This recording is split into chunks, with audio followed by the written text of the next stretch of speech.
Hey guys, Andrew Marsh here with DrewFit.com. I want to thank you guys for tuning in today. In today's video, I'm going to be sharing with you the dangers of blue light. But before I get into that, I want to first ask if you guys can please subscribe to my YouTube channel, like, share, or leave me feedback on future videos that you would like to see. It would be greatly appreciated.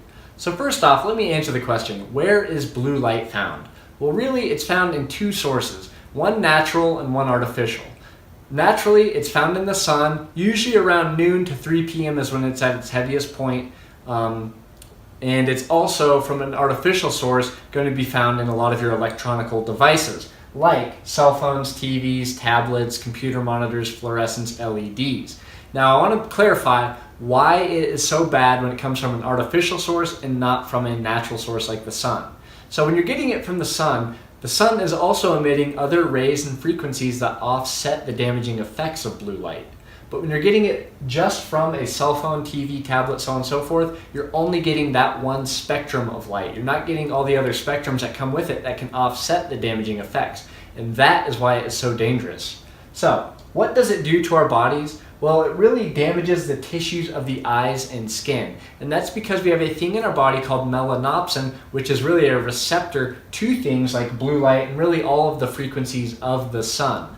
So when you're just absorbing blue light, which most of us are today, let's face it, we're sitting in an office about 99% of the day under fake light, whether it be at home, work, in front of a computer, on our tablets, in front of a phone. So much blue light toxicity is going on through, I'd say, 99% of the population today. So we're actually absorbing this through our eyes and skin, through melanopsin.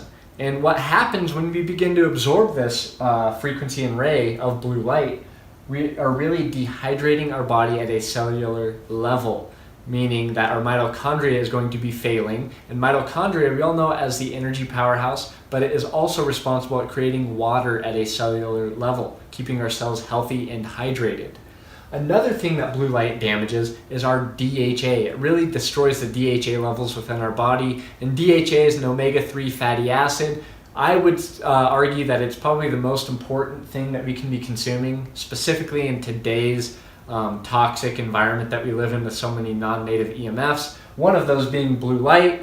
Other sources of non-native EMF are going to be things like cell phone towers, Wi-Fi routers, smart meters, so on and so forth. There's so many things that we are susceptible to in terms of non-native EMFs. Now, what does DHA do? Well, it does a lot of things, but specifically, it protects us from non-native EMFs, like blue light. So blue light can damage our levels, or if we consume more DHA and you're constantly surrounded by blue light, you can kind of offset the damaging effects, but you still want to minimize your exposure to it. Another thing DHA is great for is tissue regeneration.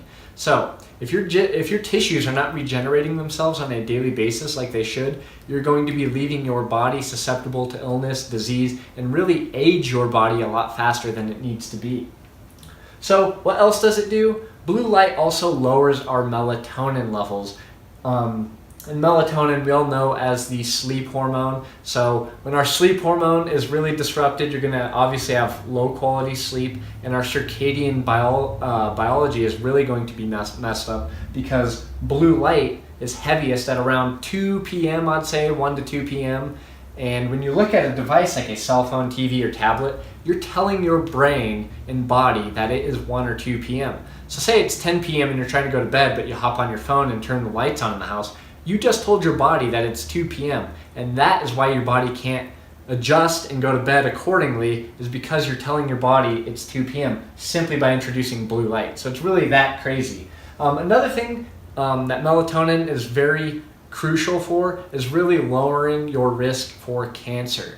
Now, I'm not going to tell you that you can go take a melatonin supplement and be okay. I actually advise against that. If you really want to increase your melatonin levels, avoid blue light and incorporate getting AM sunlight, specifically the sunrise till about 10 a.m. Try to get in the sun as much as you can at that time period, and you're really going to increase your melatonin levels. You're going to notice a higher quality of sleep, better cognitive function, and just an overall enhanced mood. And that's because with healthy melatonin levels, you will also be experiencing healthy dopamine levels, which I think is a very big epidemic that we're experiencing today, is a lot of people with low dopamine. I think we're very angered, selfish country or community today, just not just country, but the whole world, is very low dopamine today, and I think a lot of that has to do with blue light exposure draining us of these things. Other things that you're going to notice with blue light toxicity are you're going to have a greater risk of diabetes, heart disease, obesity, and one thing that I found very interesting is that there's a study done that found that blue light actually increases insulin in your body. So that is one reason why I have kind of shift focus on thinking that food is the end-all be-all to be as healthy as you can be, because people will tell you, oh, you need to eat low carb to not spike your insulin, but if you're eating it under blue light, if you're eating a healthy meal, your insulin can still be getting spiked and leaving you susceptible to things like obesity and heart disease and diabetes. So really interesting and something to look into. I can't cite the source on that, but I know that if you search blue light toxicity and insulin, you're going to find some pretty interesting facts on it.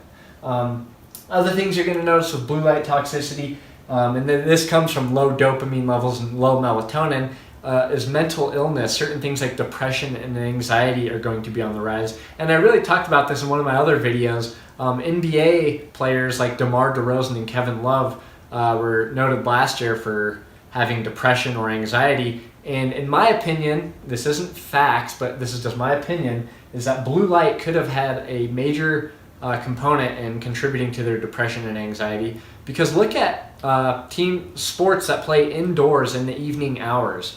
They are getting hit with blue light from the overhead lights to the big jumbotron on top of them, just all over in their environment when they should be going to sleep, because they're playing well into the night, 10 p.m. probably, being exposed with blue light 82 times a year. So that's another thing to look into.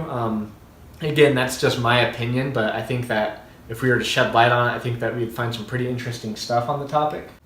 So that's basically it with the dangers of blue light. There's a lot more that I can get into, but I want to keep this short for you guys. And I want to end on this note on how do we protect ourselves, because there is a lot of fear-mongering going on with blue light toxicity or the new 5G non-native EMFs coming out. Just so much fear-mongering going on, and we're not offering many solutions. So I want to end with a solution on here on how we can protect ourselves from blue light without having to give an arm and a leg. So if you're like most of the population and you can't just up and quit your job and you're going to be in an office most of the day, be very careful when exposing yourself to blue light. Make sure that you're really covering up your skin, specifically this region for females, because I know a lot of females like to wear low-cut shirts and stuff, but really what's right here is your thyroid, and when your thyroid is exposed to blue light, you could be leaving yourself for much damage. So cover yourself up when you're exposed to blue light, males, females alike. Cover yourself up as much as you can and purchase a pair of blue light blocking glasses and wear them, in my opinion, whenever you're using any device that emits blue light, cell phone, TV, tablet, whatever.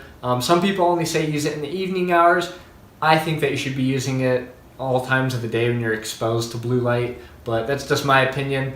But if you do operate heavy machinery, I want to make this clear, probably don't use your blue light blocking glasses because they could make you tired, and I don't want to be the one that advised you to do that and you fell asleep on the job and something bad happened. So I want to make that clear as well. But I hope this helps, guys, and if you have any questions or comments, please feel free to leave them below, and don't forget to subscribe to my channel. I'd love to hear from you guys. Thanks.